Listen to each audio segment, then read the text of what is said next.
The ship hung in the darkness like a metal moon. Commander Vex stood at the observation window staring down at the planet below. Earth. The name felt strange in his mind, ancient and forgotten like so many other dead worlds he had visited. "Sir, the scans are complete," Dr. Quinn said from behind him. Her voice was flat, professional. "No life signs. No electronic signals, nothing." Vex nodded slowly. He had expected this, but some small part of him had hoped to be wrong. 50,000 years was a long time.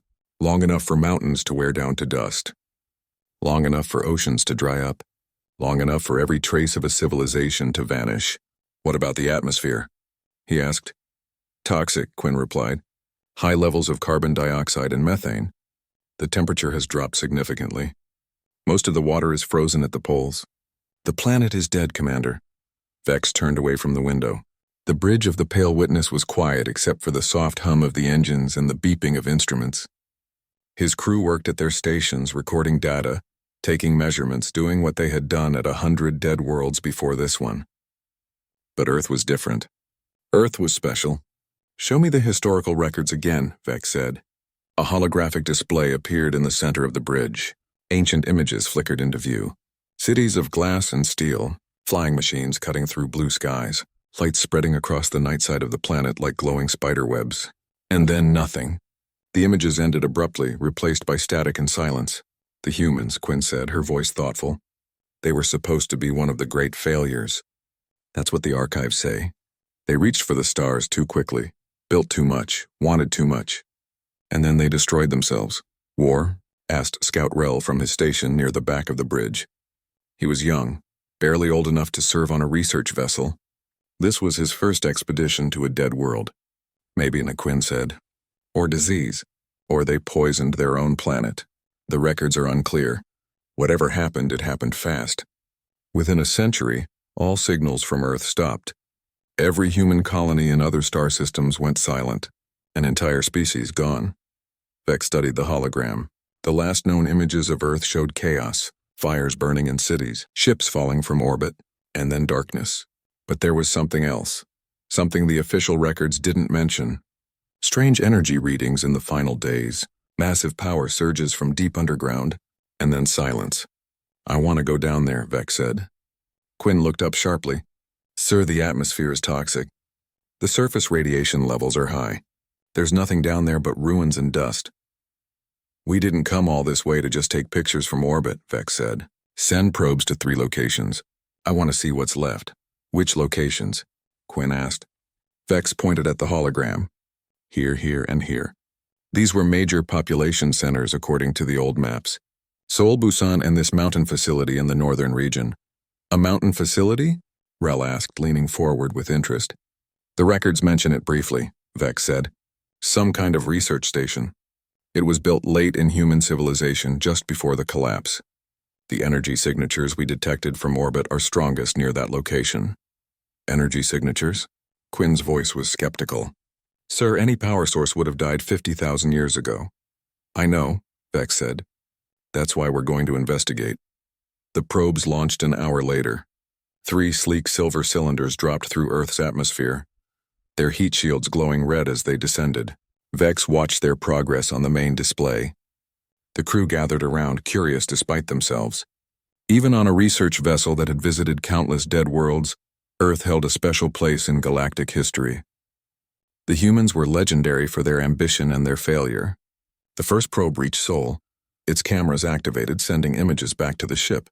Vex felt his breath catch in his throat. The city was gone. Not destroyed in the way he expected, with rubble and ruins. It was erased. The streets were still there, laid out in perfect geometric patterns, but the buildings were gone. Only their foundations remained, strange rectangular impressions in the gray dust. It looked like someone had carefully dismantled everything piece by piece. "That's not natural decay," Quinn said quietly. "That's deliberate." The second probe reached Busan, the same thing. Streets and foundations, but no buildings, no rubble, no signs of war or catastrophe, just empty patterns in the dust where a city once stood. "They took it all apart," Rel whispered. "Why would they do that?" The third probe descended toward the mountains. The terrain was rough, the peaks worn down by 50 millennia of wind and time.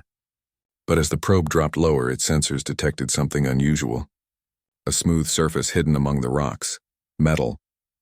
The probe's cameras focused on a massive door built into the mountainside. It was covered in dust and frost, but intact. Still sealed, Quinn said, studying the readings. Whatever's in there has been locked up for 50,000 years. Can we open it? Vex asked. Maybe. The probe can't, but if we send a landing party...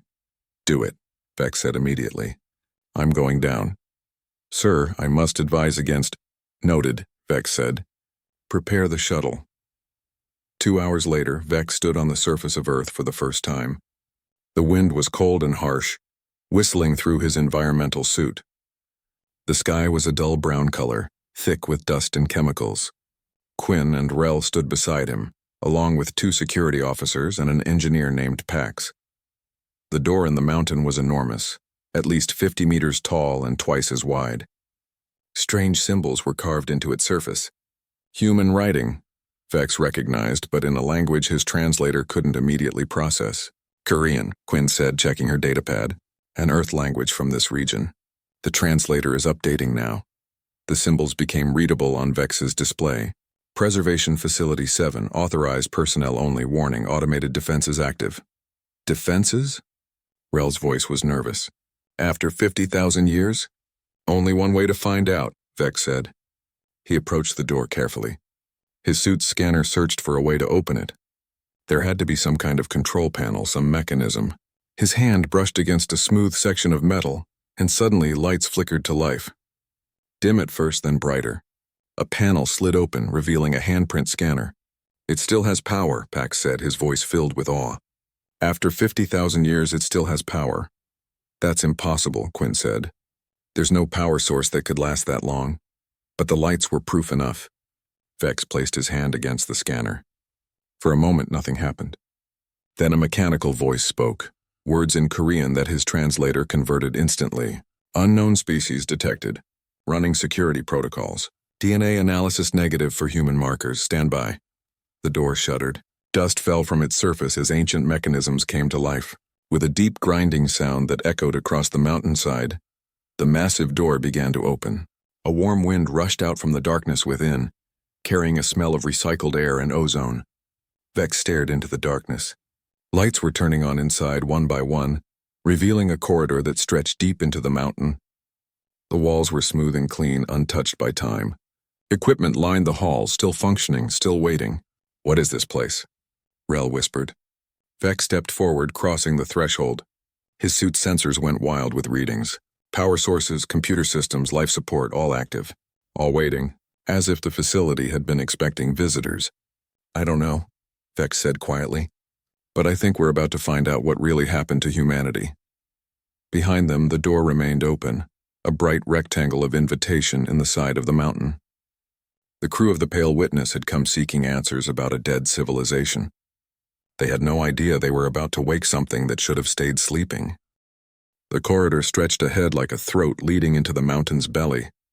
Vex led his team forward, their footsteps echoing on metal floors that should have been covered in dust. But there was no dust. The air filtration systems were still running, still cleaning, still maintaining a facility that had been abandoned for 50,000 years. This doesn't make sense, Quinn said for the 10th time. She kept checking her instruments as if hoping they would suddenly give her different readings. The power requirements alone. Even with fusion generators, nothing could run this long. Maybe it's not running continuously, Pax suggested. The engineer ran his scanner over the wall panels. Maybe it goes into hibernation mode and only wakes up when someone approaches? For 50,000 years? Quinn's voice was sharp with disbelief. They passed through several security checkpoints, each one opening automatically as they approached. The facility recognized them as visitors, not threats. That worried Vex more than he wanted to admit. What kind of security system welcomed unknown alien species into a sealed bunker? The corridor opened into a vast chamber. Vex stopped at the entrance, his breath catching. The room was massive, easily 100 meters across and just as tall. Computer terminals lined the walls, their screens dark but clearly functional. In the center stood a holographic projector, inactive but waiting. Look at this, Rel called from the right side of the chamber.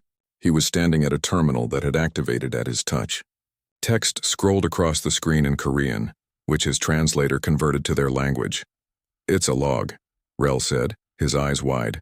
"A personal log? Someone named Hey1. What does it say?" Vex asked, moving closer. Rel read aloud, his voice hushed in the empty chamber. "Day 1247 of the project. The decision has been made. The council voted unanimously. We will initiate the Great Descent. It's the only way to contain the threat. If we continue as we are, if we keep building, keep expanding, keep reaching into spaces we don't understand, we'll doom every species that comes after us." "What threat?" Quinn asked. Rel scrolled down. "She doesn't say. Not directly. But there are references to something called the Void Seeds, and quantum space, and... Oh." His voice faded. "What?" Vex demanded. "She says they've already lost 3 colonies. 2,000 worlds evacuated. 17 billion people dead." Rel looked up, his face pale even through his helmet's visor. "Sir, the humans didn't fall because they were weak. They fell because they were too strong." Vex felt a chill that had nothing to do with the mountain air. "Keep reading." Rel continued through the logs. The story emerged piece by piece like a puzzle made of nightmares. Humanity had reached the peak of their civilization. They had mastered faster than light travel, genetic engineering, artificial intelligence, quantum manipulation. They could reshape planets, move stars, bend the fabric of space itself, and then they found something, or something found them. The Void Seeds. Entities from beyond normal space, living in the quantum foam that underlaid reality. They were attracted to consciousness, to thought, to the complex patterns of advanced minds. They fed on it. And once they touched a civilization, they spread like fire through dry grass. Day 1893, Rel read. "Dr. Taman has confirmed the worst. The Void Seeds spread through our quantum communication network. Every ship, every station, every world connected to the network is vulnerable. We tried to fight them. We threw everything we had at them. Nothing worked. The more we used our advanced technology, the more we gave them to feed on. The logs detailed humanity's desperate attempts to stop the spread. They quarantined infected colonies. They destroyed entire star systems to contain the threat. They shut down their quantum networks, crippling their civilization overnight. But it wasn't enough. The Void Seeds adapted, evolved, found new ways to spread. Day 2156. The final vote has passed. Operation Descent will begin in 72 hours. We will dismantle everything. Every ship, every station, every piece of advanced technology. We will erase ourselves from the stars. If we don't, the Void Seeds will use our own creations to spread to every corner of the galaxy." Vex listened in growing horror. The humans hadn't failed. They had succeeded too well. They had climbed so high that they'd attracted the attention of something that shouldn't be disturbed. "Keep going," he said quietly. Day 201. The great cities are coming down. Piece by piece, we're taking apart everything we built. It hurts to watch. 10,000 years of progress erased in months. But it has to be done. The Void Seeds must believe we're extinct. They must think we're gone. Only then will they move on to other hunting grounds. Only then will the universe be safe. Rel's voice shook as he read the final entries. Day 2489, this is my last log. Tomorrow I enter the preservation chamber. 200,000 of us have volunteered to sleep. We'll wait. 50,000 years, they say. Long enough for the Void Seeds to starve. Long enough for our technology to decay. Long enough for the danger to pass. If anyone finds this message, if anyone reads these words, please understand. We didn't fall because we were weak. We fell because we loved the universe more than we loved ourselves. The chamber fell silent. Vex stared at the terminal screen, his mind struggling to process what he just heard. An entire civilization choosing extinction, not to save themselves but to save species they would never meet. There's more, Quinn said from another terminal. Facility schematics. This place goes deep, hundreds of kilometers into the mountain, and it's not alone. There are facilities like this all over the planet. 12 major sites, each one with preservation chambers. Preservation chambers, Pax repeated. You mean sleepers, Quinn said. Humans in suspended animation. Thousands of them. Maybe hundreds of thousands across all the facilities. Are they still alive? Rel asked. Quinn's hands moved across the terminal. Data streamed past. The chambers are active. Life signs are stable. They're sleeping, waiting for a wake-up signal that was supposed to come 50,000 years after they went under. When was that? Vex asked, though he already knew the answer. 50,000 years ago, Quinn said. They should be waking up any day now, or... She paused, her eyes widening. Or they're waking up right now. Look at this. The facility's power output has increased by 300% in the last hour. Since we opened the door. Since we came inside. Vex felt his hearts beat faster. We triggered it. Our presence, our technology, our quantum communication equipment, Quinn said, her voice rising with each word. We're using all the things that attract the void seeds. The facility thinks the threat has passed. It thinks it's safe. It's starting the revival sequence. An alarm began to sound, soft at first, then louder. Red lights activated throughout the chamber, pulsing in a steady rhythm. The holographic projector in the center of the room flickered to life, displaying text in a dozen languages. Warning, unauthorized presence detected. Preservation Protocol Alpha initiated. First wave revival beginning. Estimated time to full consciousness 60 minutes. We need to leave, one of the security officers said. Now. No, Vex said. He surprised himself with the firmness in his voice. We stay. We need to be here when they wake up. Sir, these humans chose to destroy their entire civilization to stop a threat we don't understand, Quinn said. A threat, they said, uses advanced technology. We just brought advanced technology into their facility. If the void seeds are still out there, then we need to know, Vex interrupted. We need to know what humanity sacrificed everything to stop. Because if it's still out there, if it's still a danger, then every species in the galaxy needs to know about it. The alarm continued to sound. Somewhere deep in the mountain, ancient machines were coming to life.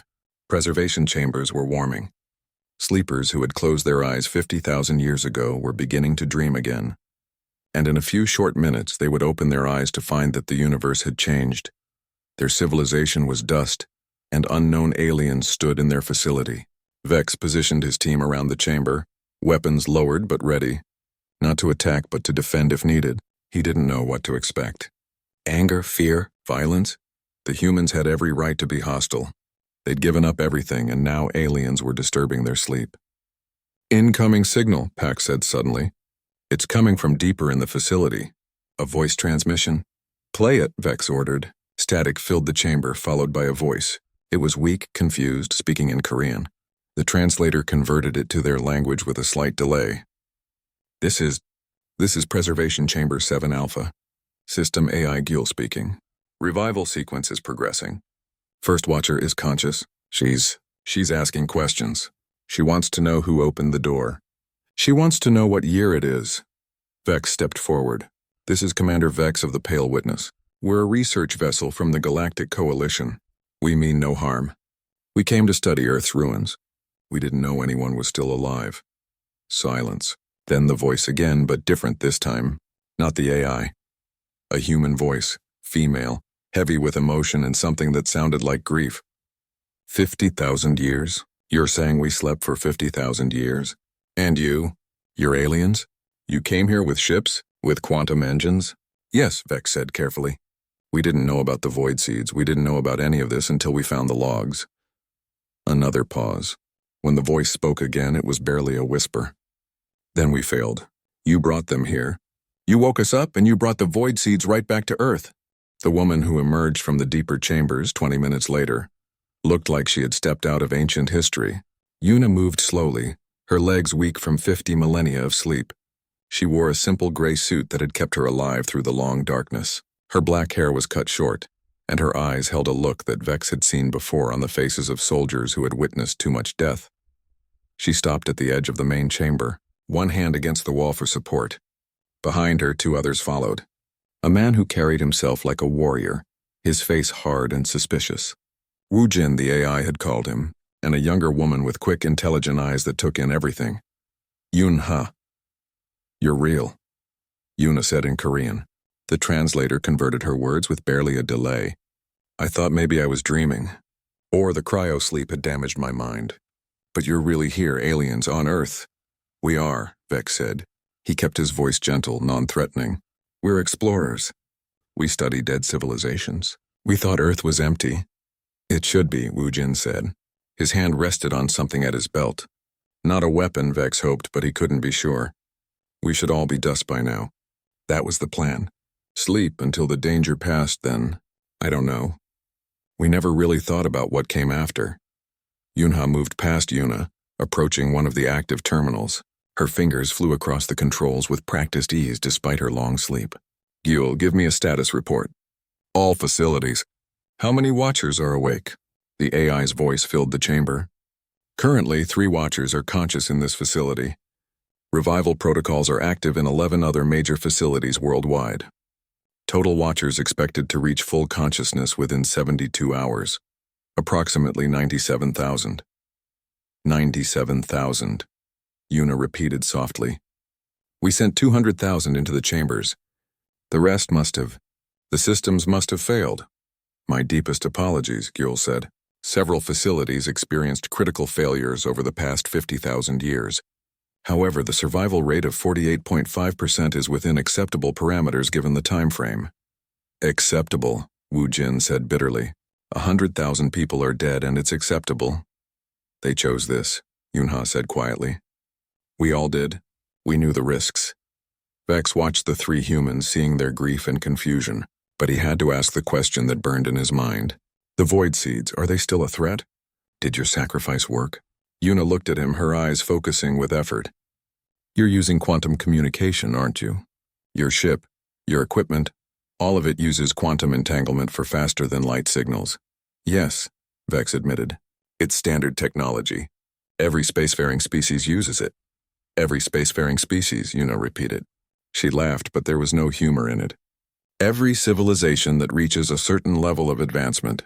That's what attracts them. The Void Seeds exist in quantum space. They feel the ripples we make when we use that technology, like sharks sensing blood in water. But we've been using quantum communication for thousands of years, Quinn said from behind Vex. We've never encountered anything like what you describe. Maybe you have and didn't know it, Unha said, still working at the terminal. The Void Seeds are subtle. They don't attack directly. They infect. They corrupt. Have you ever had AI systems go rogue for no reason? Ships that suddenly change course? Colonies that develop strange behaviors, mass psychosis, unexplained violence? Vex felt ice in his stomach. Yes, there have been incidents. Not the Void Seeds, then, Wu Jin said. If it was really them, there'd be no colony left. No survivors. Just empty stations and ships full of husks that used to be people. Show them, Yuna said to Yunha. Show them what we found on Colony 3. Yuna's fingers moved across the controls. The holographic projector activated, filling the center of the chamber with an image. It showed a space station, sleek and modern by human standards. People moved through its corridors, working, living normal. Then something changed. It was subtle at first. People pausing in their movements, their heads tilting at odd angles. Their expressions going blank. Then they began to move in perfect synchronization, like puppets controlled by the same hand. The image shifted to the station's computer core. The screens showed code, but it was wrong.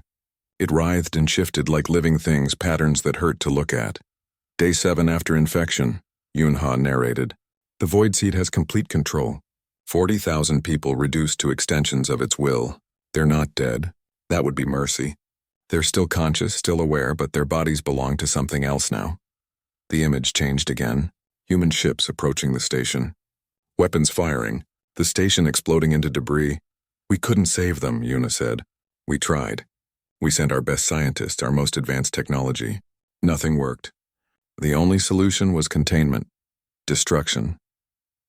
We burned 3 colonies before we understood what we were fighting. 2,000 more worlds we had to evacuate. And even then, even after all that, we couldn't stop it. The Void Seeds just kept spreading. So you dismantled your civilization, Vex said slowly. You destroyed everything you'd built.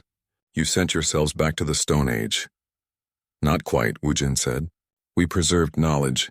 We built these facilities. We put watchers into cryosleep with orders to wake after 50,000 years. Long enough, we hoped, for the Void Seeds to starve. They feed on conscious thought, on the complex patterns of advanced minds. Without that food source, they should have become dormant, returned to whatever dead dimension they came from. But you're not sure, Quinn said. No, Yuna admitted. We're not sure.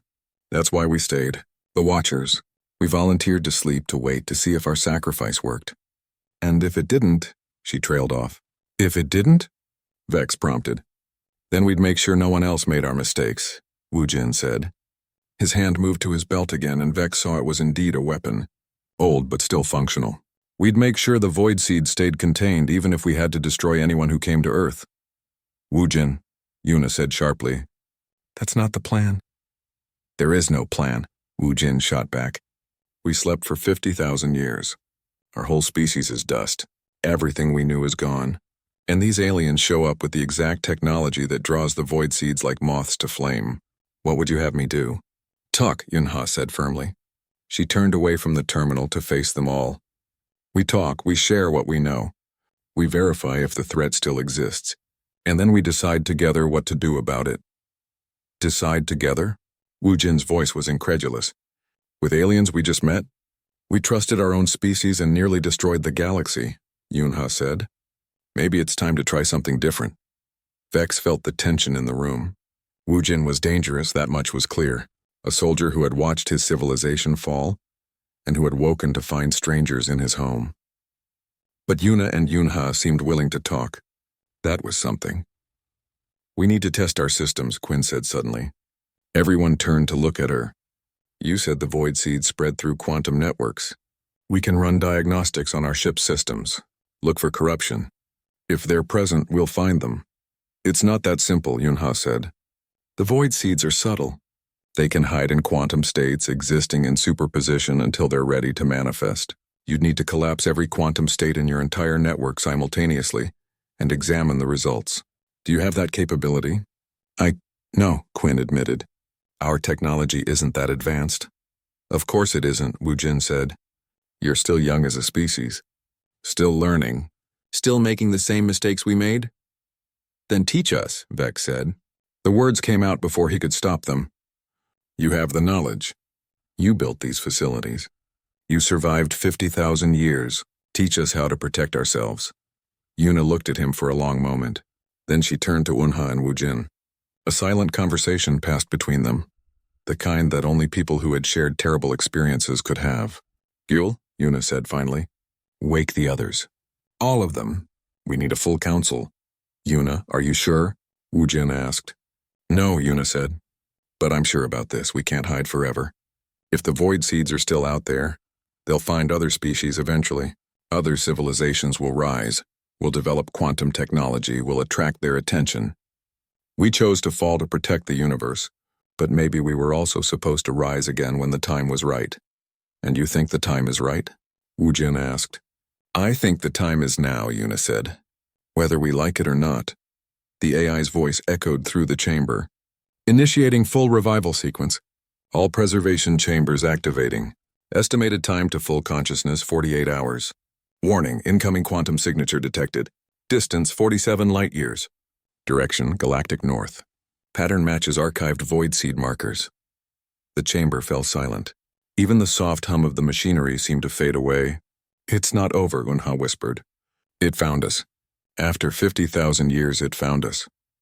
Wu Jin's weapon was in his hand now, pointing not at Vex but toward the ceiling, toward space, toward the thing approaching from the darkness between stars. Then we fight, he said. No, Yuna said. Her voice was steady despite the fear in her eyes. We prepare, we teach. And if the Void Seed comes... She looked at Vex and his crew. Then we'll face it together, human and alien, the way it should have been from the start. Vex felt the weight of her words. Somewhere out in the darkness, something ancient and hungry was moving toward them. Something that had destroyed humanity's greatest civilization. And now they had 47 light-years to figure out how to stop it. 3 weeks had passed since the Watchers began to wake. Vex stood in the command center of Facility 7, watching the holographic display that showed Earth from orbit. The planet looked different now. Not dead but sleeping, and slowly, very slowly, beginning to wake. Lights had appeared in 12 locations across the globe. The preservation facilities were all active now, their inhabitants emerging from 50,000 years of darkness. 97,000 human survivors, the last remnants of a civilization that had once touched the stars. Commander Vex, a voice called. He turned to see Kite approaching. The man was older than the other Watchers, his hair gray even before the long sleep. He had been a military commander in the old days, and he'd taken charge of coordinating the Watchers with the efficiency of someone who had led soldiers into battle. Commander Kite, Vex replied. He'd learned to use human naming conventions. It was the least he could do. We need to talk, Kite said. About your ship. About your people. About what comes next. They walked together through the facility's corridors. The place was no longer empty. Humans moved through it with purpose, reactivating systems, checking equipment, preparing for something Vex still didn't fully understand. Your crew has been very patient, Kite said, staying here while we wake up, while we get organized. But patience has limits. Your superiors must be demanding answers. They are, Vex admitted. The Coalition wants to know what we've found. They want to know if Earth is truly dead, or if there's a remnant population. They want to know about the technology you have here. And what have you told them? The truth. That we found survivors, that you chose to fall, that there was a threat we don't fully understand yet. Kite stopped walking. You didn't mention the void seed we detected. The one approaching from galactic north. No, Vex said. Not yet. I wanted to confirm it first. HFY said you needed to verify the readings. We've verified them, Kite said grimly. It's real. A void seed. Probably the same one that infected our colonies 50,000 years ago. It's been dormant, drifting through space, but your quantum signals woke it up. Now it's coming here. How long do we have? At its current speed? 200 years. Maybe less if it detects more quantum activity and accelerates. 200 years. It sounded like a long time, but Vex had learned enough about the void seeds to know it wasn't. What do we do? That's what we need to discuss, Kite said. He led Vex into a large chamber where other Watchers had gathered. Yuna was there along with Yunha and Wu Jin, and others Vex had met in recent weeks. Nari, a young woman who had been a historian. Dayun, a medical officer with kind eyes and a sharp mind. The council is divided, Kite announced without preamble. Some of us think we should rebuild, restore humanity, take back what we lost and prepare to fight the void seed with everything we have. And others? Vex asked. Others think we should stay hidden, Yuna said. Continue the descent. Let the void seed pass by Earth, let it forget we ever existed. And you? Vex looked at her. What do you think? Yuna met his gaze. I think hiding didn't work the first time. The void seeds will always find advanced civilizations. If not us, then others. Your people, or the next species to develop quantum technology. We can't hide from this problem forever. So we fight? Wu Jin asked. No, Yunha said. We teach. That's what Yuna and I have been proposing. We share what we know. We help the galaxy prepare for the threat, not with weapons but with knowledge. Knowledge won't stop a void seed, Kite said. I've seen what they can do. I've watched them tear through battle fleets like paper. We tried to fight them before. We lost. Because we fought with the wrong tools, Yunha argued.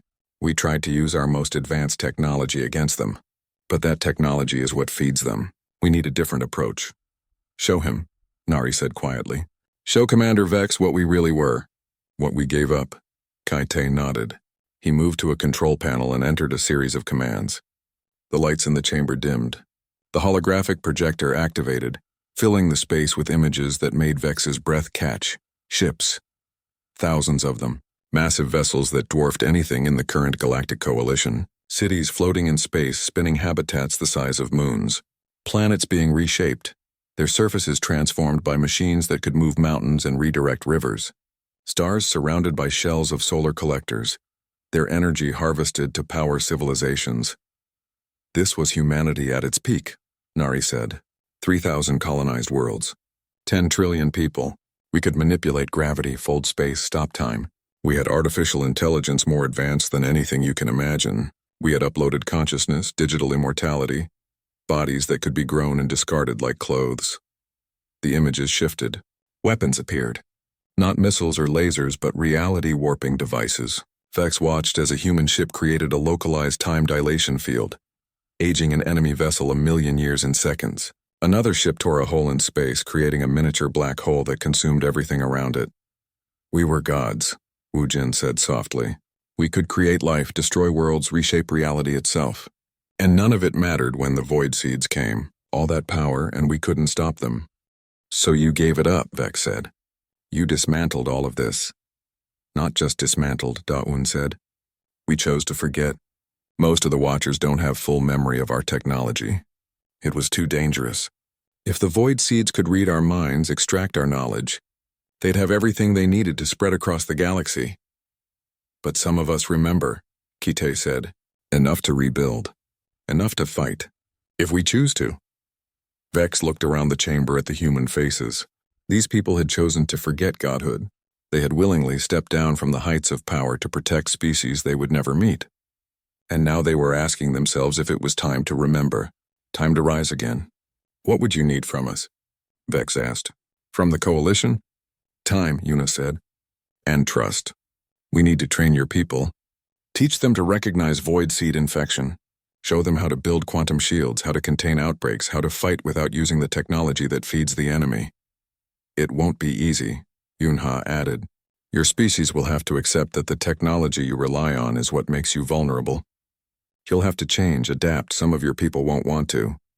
But the alternative is extinction, Nari said. Not just for you. For every species in the galaxy, the void seeds don't stop. They don't negotiate. They just consume. Colony after colony, world after world, until nothing remains but empty husks. Vex thought about his ship in orbit. About the coalition.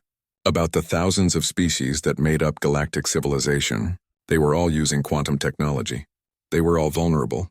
And they had no idea. I'll talk to my superiors, Vex said. I'll tell them everything. The void seeds, your history, the approaching threat. But Kite is right.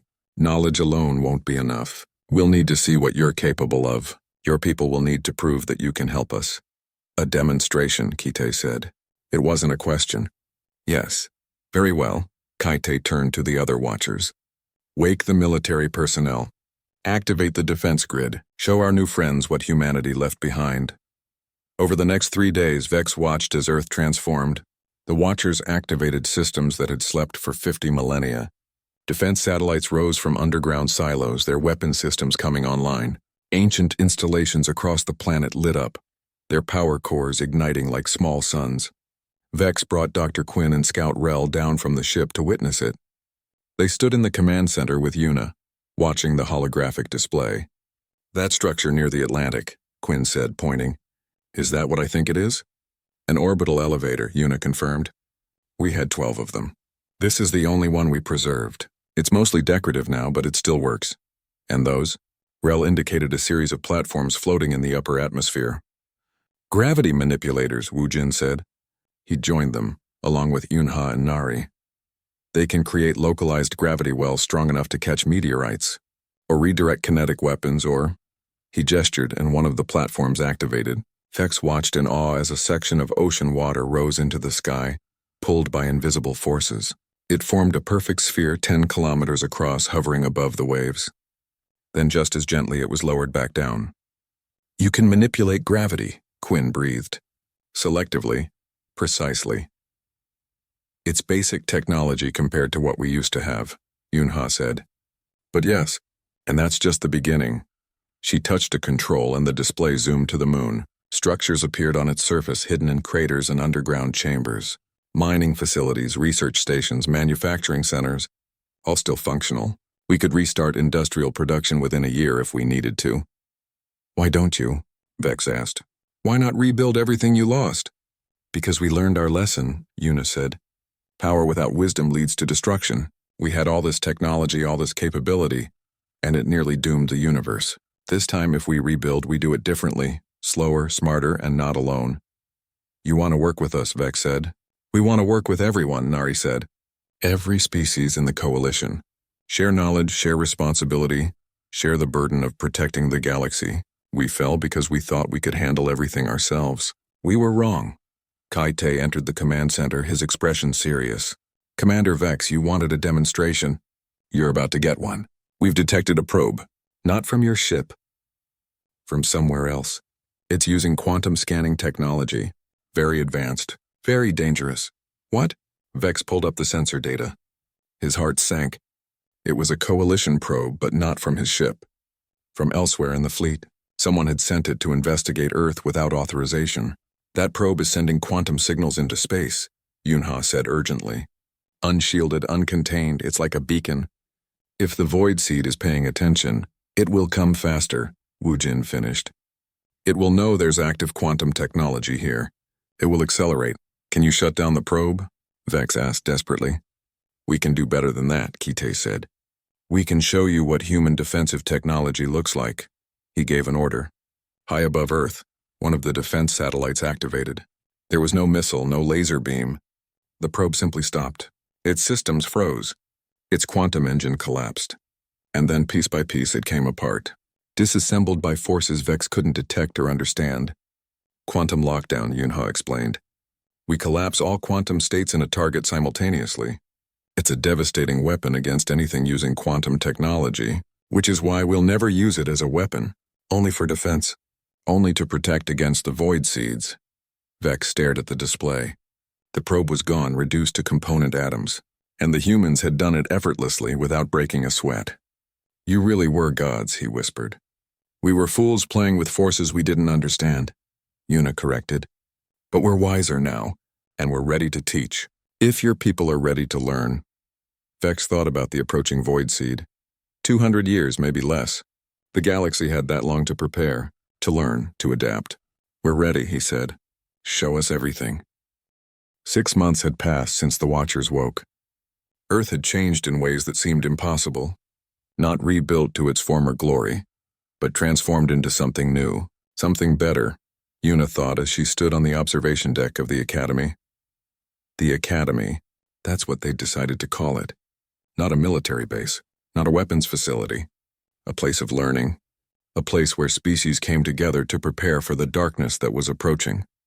Below her, she could see the construction, buildings rising from the ground, not with the speed of human nanofabrication, but the slower, deliberate pace of shared effort. Humans and aliens working side by side, Vex's people, representatives from a dozen other coalition species. All here to learn. You're up early, a voice said behind her. Yunha joined her at the window carrying 2 cups of tea. Real tea, grown in the hydroponics gardens they'd established. A small luxury that felt like a miracle. Couldn't sleep, Yuna admitted. I keep thinking about the choice we made. Whether it was right, the choice to wake up, or the choice to teach instead of hide. Both, all of it. Yuna took the tea gratefully. We destroyed our civilization. We sent humanity back to nothing, and now we're building something new, but it's not the same. It never will be. No, Yunha agreed. It won't be the same. It'll be better. They stood in comfortable silence, watching the sun rise over the mountains. In the distance, Yuna could see one of the old orbital elevators. They'd reactivated it last month, but not for industry, for transportation, for bringing the alien students down from their ships in orbit, a symbol of connection instead of conquest. The council met last night, Yunha said, while you were sleeping. We finalized the decision. Which decision? About rebuilding. About how far we go. Yunha's voice was careful. Kite wanted to restore our military capabilities. Full quantum weapons, reality warping technology, everything we used to have. He said we need it to fight the void seed. Yuna felt her chest tighten. And what did the council decide? We voted against it. 73 to 24. We're not going back to what we were, Yuna. We're going forward to something new. Relief flooded through Yuna. Good. That's good. Kite wasn't happy. He and his supporters left. They've taken one of the smaller facilities. They're not hostile, but they're separating from the rest of us. They want to prepare for war. Yuna closed her eyes. Even now, even after everything they'd been through, humans couldn't fully agree. But maybe that was okay. Maybe diversity of thought was what had been missing before. Let them go, Yuna said. We can't force unity, but we can show there's another way. Footsteps approached. Wu Jin entered the observation deck, followed by Nari and Da-Un. Behind them came Vex, Quinn, and Rel. The group that had started it all gathered together again. Morning briefing, Wu Jin said. Guel has updates on the Void Seed's approach. They gathered around a holographic display. The AI's voice filled the room, calm and measured as always. Current distance 43.7 light-years. Speed has increased by 17% following detection of quantum activity in this region. Revised estimated arrival, 182 years. Faster, Rel said quietly. It's coming faster because of us.